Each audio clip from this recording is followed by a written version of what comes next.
Hello everybody, this is Digraj Singh Rajput. Welcome to Magnet Brains. इस video में हम क्या पढ़ने वाले हैं? इस वीडियो में हम वैलीज के बारे में पढ़ेंगे। वैलीज जो कि एक इरोजनल लैंडफॉर्म है। अब यहां से जो टॉपिक्स आने वाले बहुत सिंप्लीफाइड है, उनमें ज्यादा दिमाग नहीं लगाना है हमें। क्यों नहीं लगाना है मैं समझाता हूं। देखो, लैंडफॉर्म्स एंड देयर इवोल्यूशंस, तो हमें क्या पढ़ना है? लैंडफॉर्म्स के बारे में पढ़ना है बहुत सारे। ठीक, मार्कर क्यों नहीं चल रहा है? अब चलेगा। अब देखो क्या, तो हमें बहुत सारे लैंडफॉर्म्स के बारे में पढ़ना है। तो जो बहुत सारे लैंडफॉर्म्स हैं उनमें क्या होगा, हर लैंडफॉर्म का जन्म किसी ना किसी जियोमॉर्फिक एजेंट के कारण हो रहा होगा। पिछले वीडियो में मैंने आपको रनिंग वाटर के बारे में बताया कि रनिंग वाटर क्या एक तरह का जियोमॉर्फिक एजेंट हो गया। अब रनिंग वाटर जो है वो अलग अलग लैंडफॉर्म्स को जन्म देता है। ठीक है, तो रनिंग वाटर से कौन कौन से लैंडफॉर्म्स बनते हैं वो सारे मैं आपको बताने वाला हूं सब्सिक्वेंट वीडियोस में। अब जो लैंडफॉर्म्स बन रहे हैं उनमें भी दो कैटेगरी होगी, एक इरोजनल लैंडफॉर्म होंगे, दूसरे डिपोजिशनल लैंडफॉर्म होंगे। ठीक है, तो लैंडफॉर्म और उनका इवोल्यूशन जो हो रहा है, तो कहीं ना कहीं इरोजन और डिपोजिशन जो है, ये जो प्रोसेस है उस कारण से लैंडफॉर्म में बदलाव आ रहा है। ठीक है, तो कौन कौन से इरोजनल लैंडफॉर्म्स हैं? तो जैसे वैलीज, नेक्स्ट वीडियो में आप पॉटहोल्स के बारे में पढ़ोगे, प्लंज पूल्स के बारे में पढ़ोगे, रिवर टेरेस के बारे में पढ़ोगे। आए ना समझ में? तो उस तरह से आपको ये जो शब्द है, अब रिवर टेरेस क्या होता है भगवान जाने।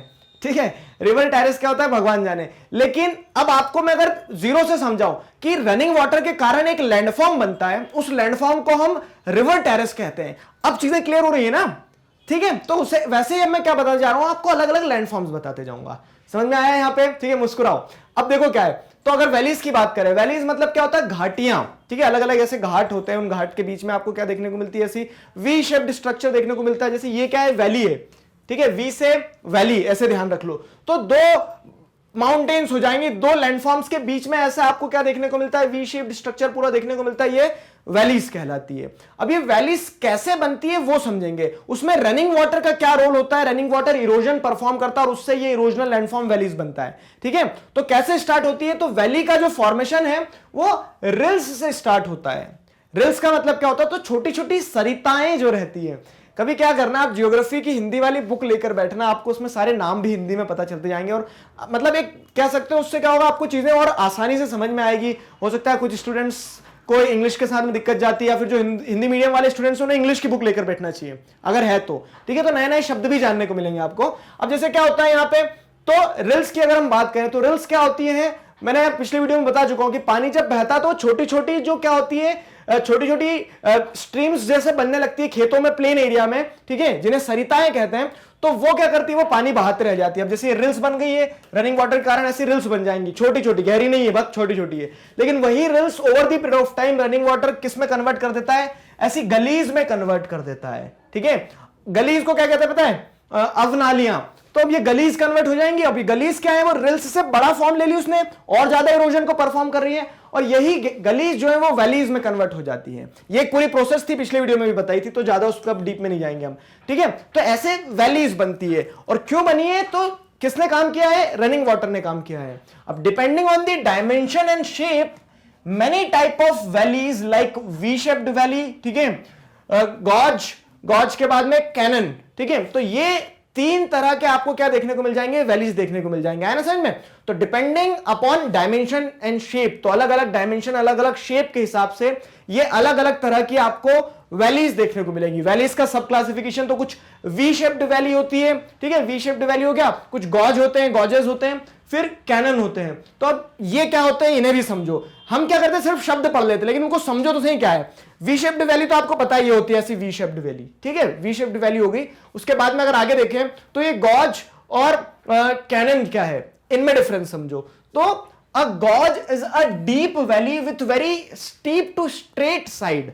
ठीक, यहां पे क्या देख रहे हो कि गॉज जो होते हैं ना, बहुत डीप वैली होती है, डीप वैली होती है। अब जैसे इधर पानी भरा है, पानी भी बहुत गहरा होगा, with steep to straight sides. आपको क्या देखने को मिला कि साइड्स जो उसके एकदम खड़े हुए स्टीप है। ठीक, ऐसा कोई स्लोप नहीं है, उस पर एकदम स्टीप साइड्स होते हैं। आया समझ में? तो ये गॉज हो गए। ध्यान रखना चीजों को, डिफरेंस में क्वेश्चन आ सकता है ऐसे कि differentiate between gorge and canyon, दो पॉइंट आपको लिखने को आ जाएंगे। तो स्टीप और स्ट्रेट साइड रहते हैं गॉजेस के। तो गॉजेस क्या रहेंगे, मैं बना भी देता हूं मैं थोड़ा सा आपको।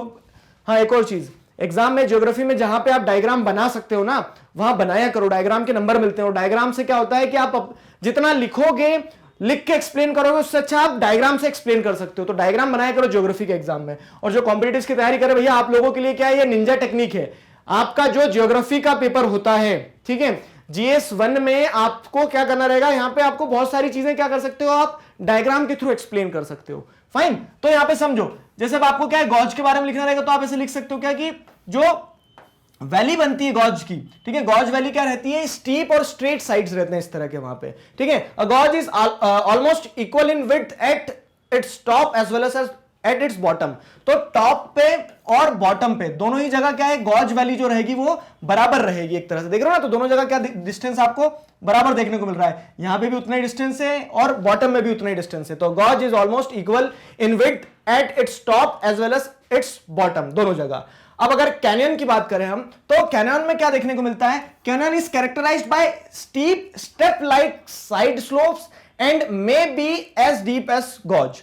तो कैनियन की अगर हम बात करते हैं, ये कैनियन है देखो, तो कैनियन भी डीप रहता है, डीप लाइक गॉर्ज, तो गॉर्ज की तरह डीप ये भी रहेगा, लेकिन आपको क्या देखने को मिलेगा, स्टेप लाइक साइड्स देखने को मिलेगी। यहां जो साइड है वो क्या है, स्टीप और स्ट्रेट है एकदम, ठीक है, और यहां जो साइड है तो आपको क्या देखने को मिल रहा है, ऐसे स्टेप लाइक देखने को मिल रहे हैं। आगे समझ में, स्टेप लाइक साइड्स होती है। तो इसका डायग्राम क्या बनाओगे, इमेजेस मतलब एग्जाम में आप तो इस तरह से आप बना सकते हो कि गॉज जो रहते, तो गॉज भी क्या रहेंगे, डीप रहेंगे लाइक सॉरी कैनन्स भी क्या रहेंगे, डीप रहेंगे लाइक गॉज, लेकिन वो कैसे रहते हैं, वो इस तरह से आपको स्टेप लाइक स्ट्रक्चर में देखने को मिलेंगे, उनके जो साइड्स मिलेंगे वो आपको स्टेप लाइक स्ट्रक्चर में देखने को मिलेंगे। तो steep step like side slopes and may be deep as gorge. Fine, a canyon is wide at its top then at its bottom.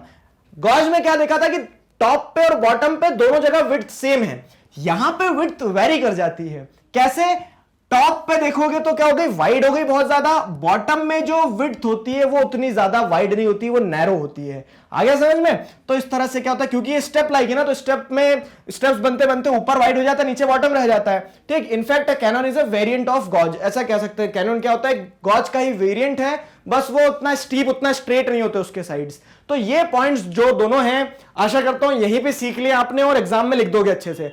अब देखो, जब हम पूरा एकदम खुरेज खुरेज के पढ़ते हैं हर एक टॉपिक को, तो ये एक्सपेक्ट मैं करता हूं, आपसे पहले भी बताया मैंने कि आप कहीं से भी क्वेश्चन आ जाए बनना चाहिए। कैनन और गॉज में डिफरेंस समझ में आ गया, क्या होते हैं दोनों, ठीक है। अब valley types depend upon the type and structure of rocks in which they form. अब कैनन ऐसा है तो ऐसा क्यों है, और यहां पे अगर हम बात करें किस चीज की, गॉज की, अगर गॉज ऐसा है तो क्यों है, वो डिपेंड करता है। देखो, ऐसा नहीं है कि कंस्ट्रक्शन ऐसा करा था सर किसी ने, वो तो नेचुरली बन रहे हैं। तो नेचुरली भी अगर ऐसे बन रहे हैं तो जो एजेंट है, एजेंट भी दोनों का एक ही है, रनिंग वाटर, लेकिन दोनों डिफरेंस क्यों आ गए, डिफरेंस आता है due to the type and structure of rocks in which they are form, ठीक है। जिस तरह की वहां की जो रॉक होगी, उस रॉक के स्ट्रक्चर, रॉक के टाइप के ऊपर डिपेंड करेगा कि वहां गॉज बनेंगे या कैनन बनेंगे। एक अच्छा एग्जांपल देता हूं मैं आपको, ये जो इमेज भी हमने लगाई थी ना आपके लिए, ये वाली इमेज, ये कहां की पता है, मध्य प्रदेश में जैसे बेड़ा घाट है, ठीक। तो बेड़ा घाट में आप क्या देखोगे, ये जो रॉक है ये क्या है, मार्बल है, ठीक है, व्हाइट मार्बल है। तो अब ये क्या है, ये एक हार्ड रॉक का पार्ट है, हार्ड रॉक का पार्ट है, तो इस कारण से रनिंग वाटर जो है तो वहां पे स्टेप लाइक स्ट्रक्चर नहीं बना सकता है। जो काट दिया वो काट दिया, तो डीप और स्ट्रेट वैलीज ही रहेगी वहां पे। लेकिन कैनन की अगर हम बात करते हैं, तो कैनन जो आपको देखने को मिलेंगे, जैसे वर्ल्ड फेमस कैनन कहां पे देखने को मिलेंगे, ग्रैंड कैनन जो यूएसए में है, अलग अलग जो कोलोराडो रिवर्स और ये सारी रिवर्स है, यहां पे आप जब देखोगे तो यहां पे क्या होता है, रॉक जो है हार्ड और सॉफ्ट रॉक साइमल्टेनियसली एग्जिस्ट करती है, तो उसके चलते ऐसे स्टेप लाइक स्ट्रक्चर्स बनते चले जाते हैं।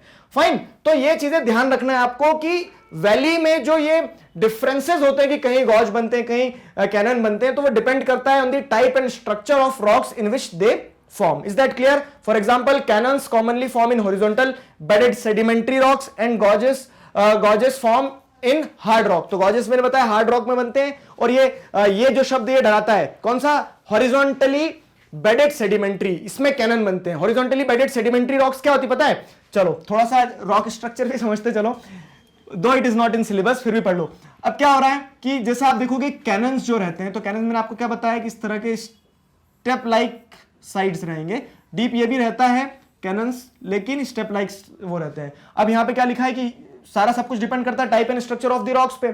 तो यहां पे रॉक कैसी होती है, horizontal bedded sedimentary. Horizontal bedded sedimentary मतलब क्या होता है कि जब सेडिमेंट्री रॉक्स लेयर्स में बनती जाती है ना, तो सेडिमेंट्री रॉक्स मान लो पानी के साथ बह के आई थी और वो डिपॉजिट हो गई है, तो ऐसा थोड़ी पानी एक रॉक के ऊपर दूसरी रॉक तीसरी रॉक, ऐसे वर्टिकल डिपॉजिशन थोड़ी ना होता है रॉक का। रॉक का डिपॉजिशन क्या होगा, हॉरिजॉन्टल ही होगा, इस तरह से डिपॉजिट होते चली जाएगी रॉक। तो वो रॉक की एक लेयर यहां डिपॉजिट हो गई थी सेडिमेंट्री, ठीक है, दूसरी लेयर यहां डिपॉजिट होगी सेडिमेंट्री, तीसरी लेयर यहां डिपॉजिट होगी सेडिमेंट्री, तो इस तरह से सेडिमेंट्री लेयर्स बन जाएंगी। अब क्या होता है, जब पानी काटता है ना, तो एक सेडिमेंट्री लेयर को काट दिया इतना पानी ने, दूसरी को उतना नहीं काट पाया, तीसरी को ऊपर काट लिया, ठीक है। तो हॉरिजॉन्टल बेडेड सेडिमेंट्री रॉक जो रहती है, उस कारण से क्या है, रॉक स्ट्रक्चर कैसा होगा, हॉरिजॉन्टल बेडेड सेडिमेंट्री रॉक है, तो एक एक लेयर को काटते हुए निकल जाता है और वहां पे कैनन बन जाते हैं।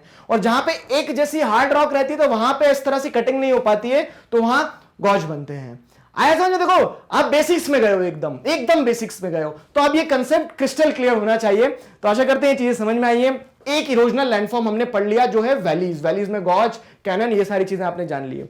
नेक्स्ट वीडियो में हम क्या पढ़ेंगे, नेक्स्ट वीडियो में हम पॉटहोल्स के बारे में पढ़ने वाले हैं और पंज पूल्स के बारे में पढ़ने वाले हैं। प्लंज पूल्स और पॉटहोल्स क्या है, वो भी इरोजनल लैंडफॉर्म्स हैं, उनके बारे में नेक्स्ट वीडियो में समझेंगे।